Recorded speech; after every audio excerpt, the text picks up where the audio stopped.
level up, level up, level up, level up, level up. 5, 4, 3, 2, 1, now. Level up, level up, level up, level up, level up, level up, level up, level up, level up, level up. All this on me so yummy, all this stuff so yummy.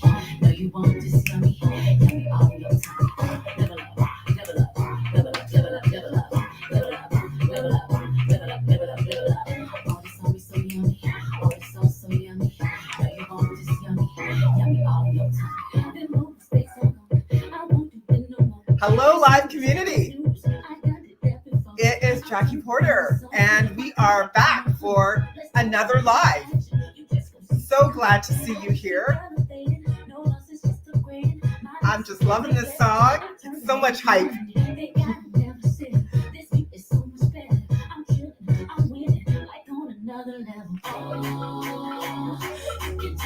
I'm telling you, I hope you guys are jamming with me. This is a singer.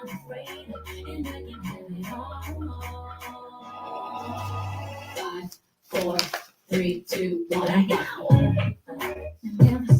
I'm telling you, I love that song. So much hype, so much energy.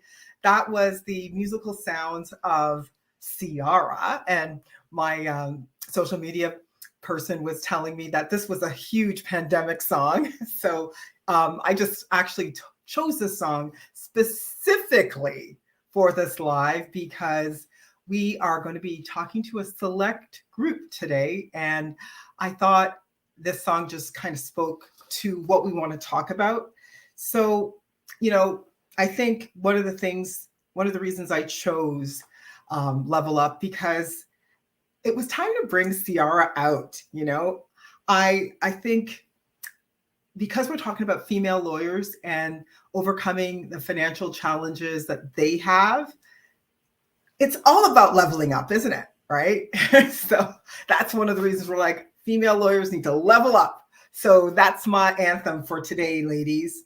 And because it is still Women's Month and we're talking about female financial empowerment, because why not? We should be celebrating women at least for the month. Come on, right? So anyway, I thought this was a perfect song because it does really speak to what we need to do if you're a female lawyer and you're listening to this live, what you need to do when it comes to being a boss around your finances. So for the people who are listening to this live today, if you're someone who feels you're already a boss when it comes to your finances, then, maybe this isn't the live for you. Maybe if you're like, I've got this handle, this is one of our favorite terms in the office, is hitting the handle button. I'm going to make up one of these handle buttons. Handled.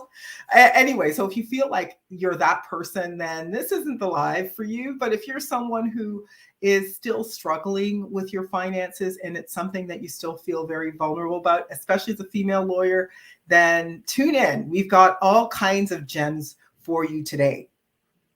I think we're going to start off by talking about the first challenge. We're going to talk about 5 challenges that female lawyers face and how to overcome them. So we'll start off with one of the big ones I see in my practice, and that's just feeling time-starved.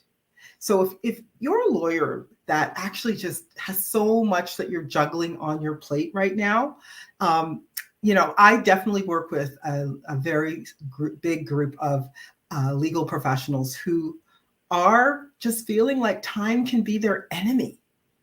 And this might mean that, unfortunately, finances goes way down on your to-do list, especially as you get more and more successful, as you grow, both in your business and in your professional life. Recently met with a lawyer, actually earlier this week, who we've been trying to get together to deal with her extra rating that was put on one of her insurance policies. And listen, this has been a whole month in the making of trying to get in front of her to address, why was she charged an extra premium for her policy, getting her to sign a medical release for her doctor.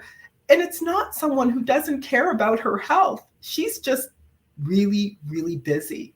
And the truth is, it was great when we finally had the conversation and she, had actionable steps she could take to find out what the rating was and how we could remove it. And again, not someone who doesn't care about her health. She's just juggling, work commitments, family commitments. How many of you out there can relate to having so many things to juggle just in your regular life? The reality is we spoke about all of this, and she was at her office when we were having this conversation. And she said to me, she wasn't going home after our meeting at 6:00. She had still 3 hours of file work to do. And so anyway, all of these things are what might lead some ladies to not deal with their finances. And that's actually why we recognize in our own practice that making time, creating space and time to deal with finances can be very, very challenging.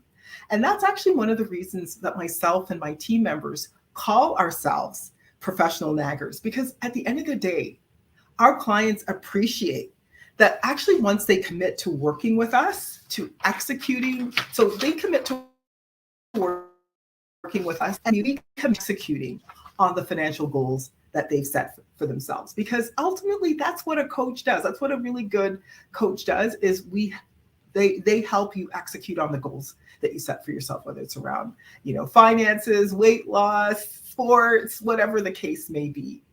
So that's just the first thing that I wanted to talk to you about. Now let's move on to number 2, the second financial challenge that I see working with lawyers. And here's some good news. The good news is, as women who are lawyers, women have been entering the legal profession in equal numbers, actually. There's a recent survey that I came across that said 80%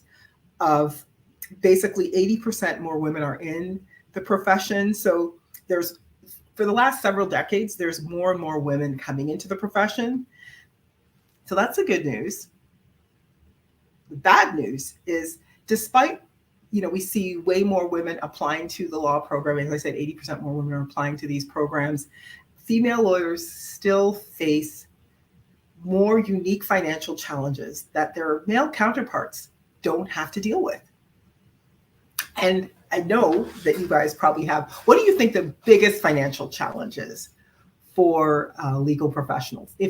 For female legal professionals, if you know, post in the chat, what do you think the greatest financial challenge is for female legal professionals? Do you know? Please post in the chat. I'm going to see if anybody comes up with an answer.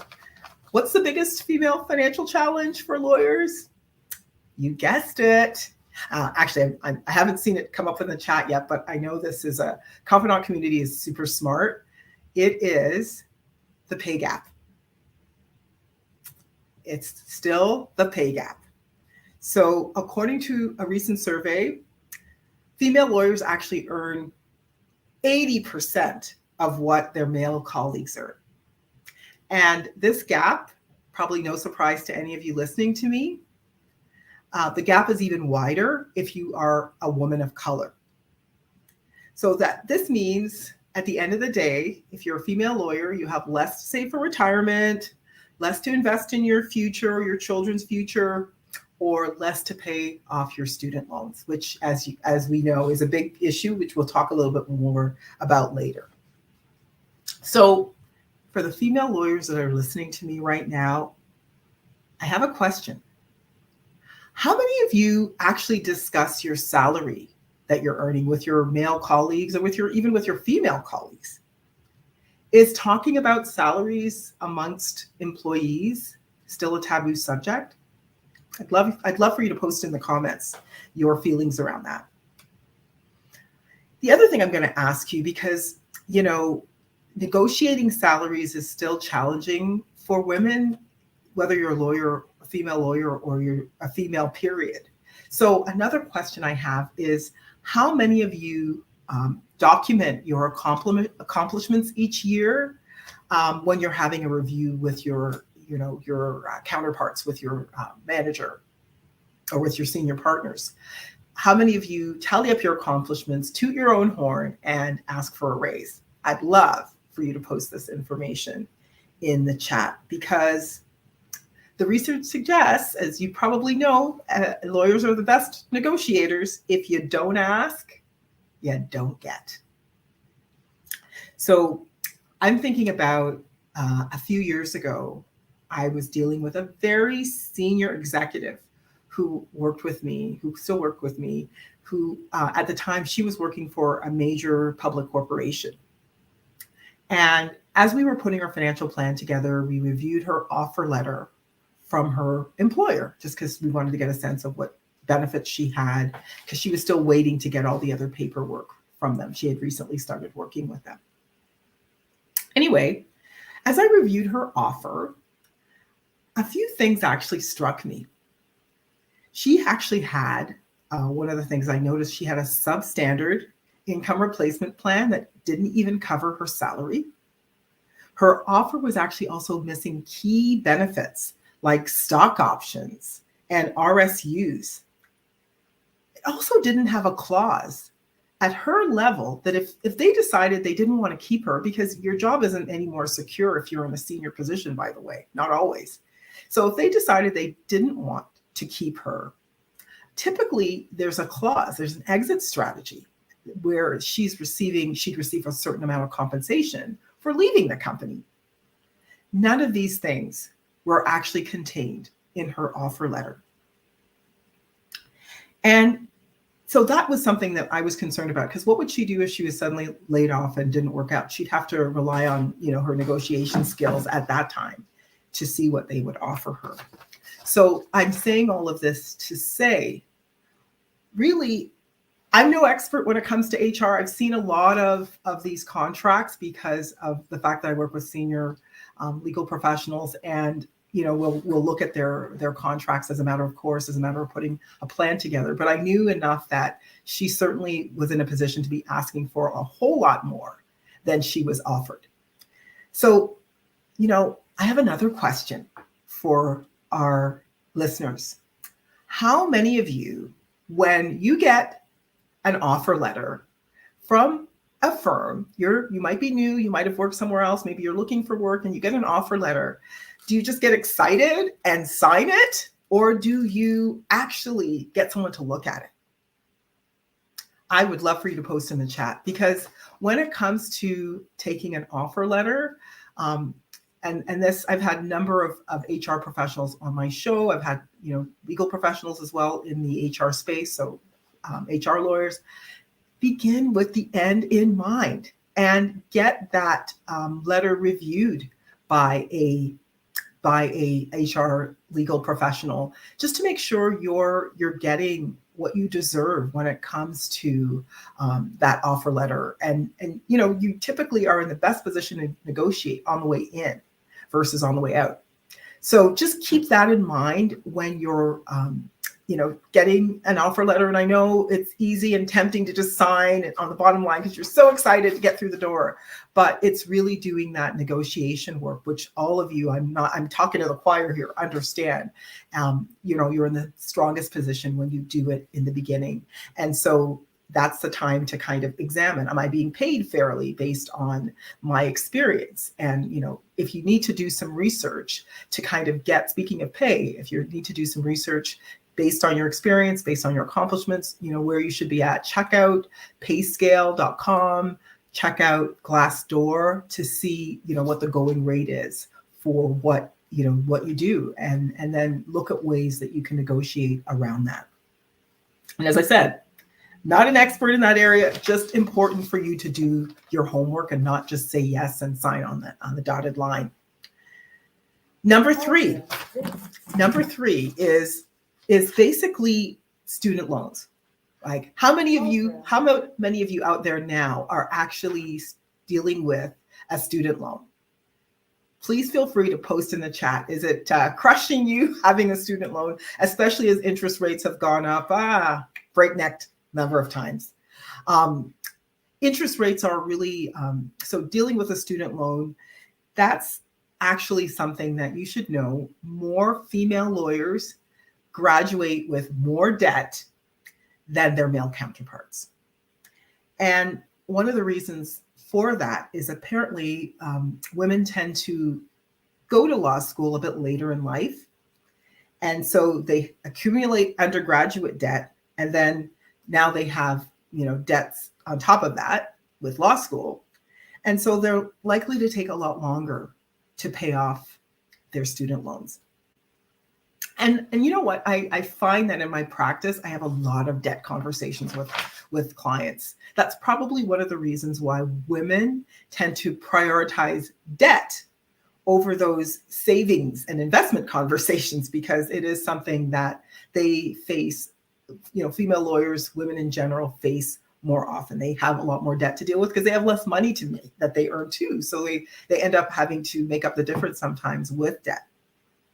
So when it comes to debt, again, going back to student loans and the fact that interest rates have gone up, how many of you rate your debt as your number one financial challenge right now?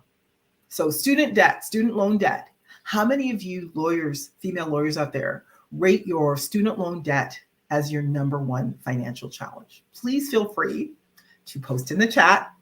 Financial confidant, Jackie Porter, I would love to hear from you. Now, when it comes to putting a debt plan in place, it's really one of the first things I'll look at, to be honest, is figure out if the debt that you have, because sometimes student debt can be deductible, depending on if it's like an Ontario or a federal loan, student loan. So it may be deductible. So, and will that give you an advantage at this point? Is your income high enough that student loan debt, interest rate on the student loan debt can give you a deduction against your income? And is that going to be helpful to you? That's one of the things we would look at. And then based on your current payments, how long is it going to take you to pay off that student debt? That's the other thing that we want to look at. And, the other piece as well is, can we renegotiate that debt over a longer period of time if we need to make the payments more manageable? That would be also something to look at. Can we negotiate it, especially as we said now with interest rates being so much higher? Answering questions around how to tackle your debt, these would be some great places to start. Can we lower the debt? Is it advantageous to keep the debt the way it is? Or can we make it so that we can make those payments more manageable? So these are some places we would look at. So on to number 4, the fourth issue that I see in terms of financial challenges that I see female lawyers have to tackle, in addition to that gender pay gap, is that work-life balance challenge. I mean, this is an issue that many women face as well. We were talking about that lawyer of mine who was staying in the office for many hours after our meeting. And I think that because women take more time off for those caregiving responsibilities, all the unpaid sort of tasks, that can also result in lost income and just missed opportunities for career advancement. So first, another question for you is, ask yourself, are you the one doing the heavy lifting when it comes to unpaid work in your household? Are you the one doing the heavy lifting? That's a question I want you to ask yourself. And ask yourself, what conversations can you actually have with your partner so that unpaid work is shared a little bit more equally in the household? I recognize, ladies, societal expectations can really weigh on this, but there's no way around some of these issues without speaking up, right? I would love it if in the chat, I'd love to know how women have handled these kinds of conversations in their own household, because, hey, this is the Confidant community, so we're here to share our experiences and support each other. So if you have had these sort of conversations in your own household around shared responsibilities, how did it go? And, what are some best practices you can give some of our other Confidant community members to help them level up? And then I think the other thing that we have to do is not necessarily feel like we have to have it all or do it all or be the superwoman. How many of you out there feel like you need to be superwoman, where you're, making all the meals and cleaning and cooking and taking care of children and aging parents, and leveling up everything in your career. That sometimes can be a huge burden as well. So I think one of the things that women, as they face their financial challenges, have to start overcoming is all of this judgment they put on themselves and on each other, and all the guilt associated with that. Did you hear me, Confidant community? Take away the guilt, take away the superwoman cape and all the judgment you put on yourself, and just support and self-care. And self-care, by the way, can look like a cleaner. It can look like HelloFresh delivery, right? It can also look like nannies, right? If those are the things you need to level up and, really overcome that financial challenge around work-life balance. And if you have any other strategies, by the way, for ways that women can get more of their time back and have more work-life balance, we're here to share, ladies. Feel free to post in the chat. Okay, now we are on to number 5. Number 5, it's really around investing, right? We've talked about the fact that we have debt. We've talked about the fact that we're, dealing with being time starved, the gender pay gap. So the next thing I'm going to talk about is investing, right? And this is an issue, again, prevalent for women in general. But I think when it comes to women, we have a lot of ideas of why that's true, why women save more than they invest. As I said, they're more likely to have the debt conversation than the investment conversation, because honestly, not investing versus saving or even prioritizing investing can really lead to missed opportunity for long-term growth and long-term financial stability and sustainability. So, and we talk a lot about in this industry that women are less confident in their investment abilities. And also, the other issue is, as an industry, we tend to cater to men on the investment side. And, that's, some of the jargon, which I've talked about in past lives, talking to the male in a meeting, all those things are things that the industry is still working to overcome. And it's something that I call out all the time. But I actually have seen that it's not true that women aren't necessarily, they're just more cautious than men. I think really what I know about the boss ladies that I work with is that they actually know more about investing than they give themselves credit for. Surprise, surprise. And I think it's not that they are just cautious for no reason. I find that typically women who have been a bit more cautious, they just are cautious until they truly understand what they're investing in. How many of you ladies out there, that's true for you? You're just a little bit more cautious about things that you don't know that much about. I had actually in 2021, when the market, remember those days when the market was actually doing well? Feels so long ago now. It was so 2021. Anyway, in 2021, when the markets were doing really, really well, I had, and I'm not picking on the men here, but I had a few of my male clients sort of ask me and sort of put me on the ropes for not investing in things like crypto. They're like, Jackie, I really want to get in front of this crypto thing. Why aren't we doing crypto investing? And why aren't you getting involved in that? And I'm like, well, first of all, crypto isn't something that I understand and feel confident about. So if I don't feel confident about it or understand it, it's certainly not going to be something I put in front of my clients, because ultimately I am responsible for my clients' sleep at night money. So if crypto is something you want to do, go ahead and do it on your own. But my brand is all about sleep at night money. And, I think that's kind of how women feel as well. They really want to understand something. And I think that's probably the biggest difference between women and men when it comes to investing. Women seek to understand when men feel more comfortable just jumping in and seeing what happens, right?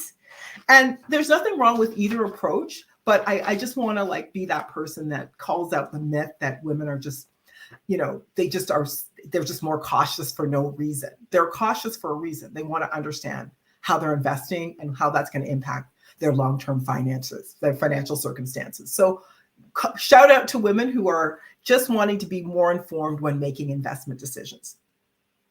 And I think if that's really the case, when women actually understand what they're investing in, they're actually likely to take more risks or equal risks as men.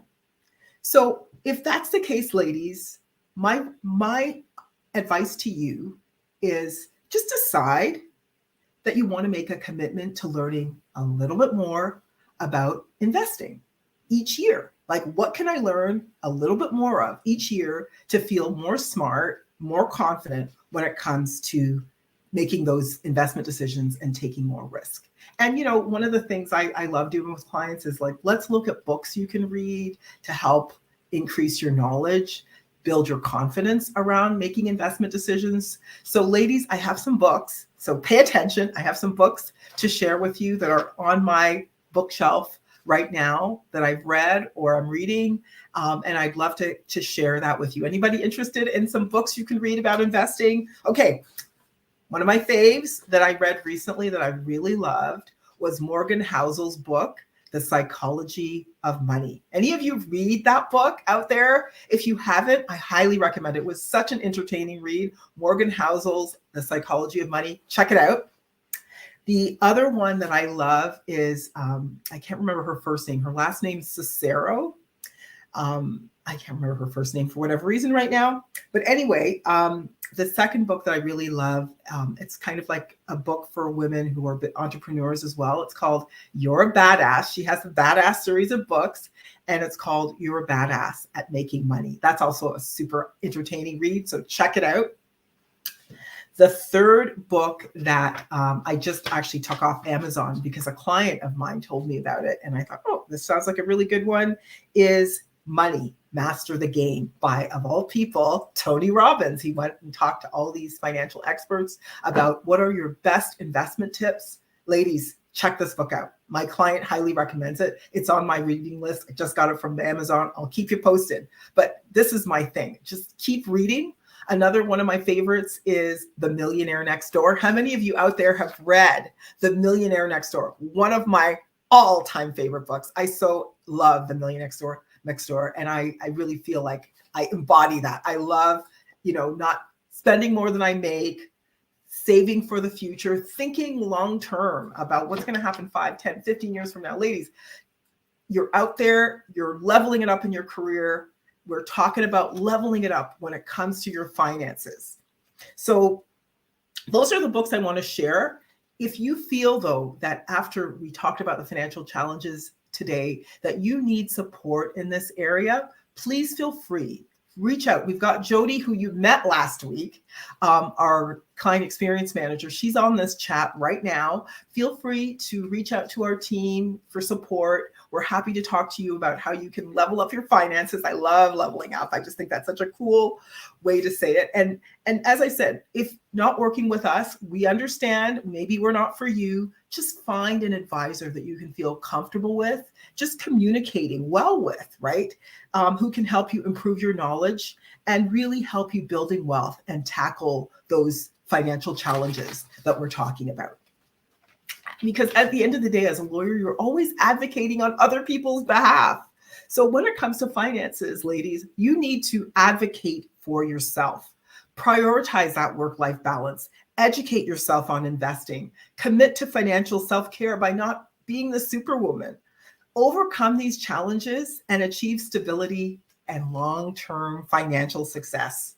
All right, that's what I wish for all of you. Thank you so much for tuning in to today's live. I hope you found it helpful. Please like and share. Sharing is caring.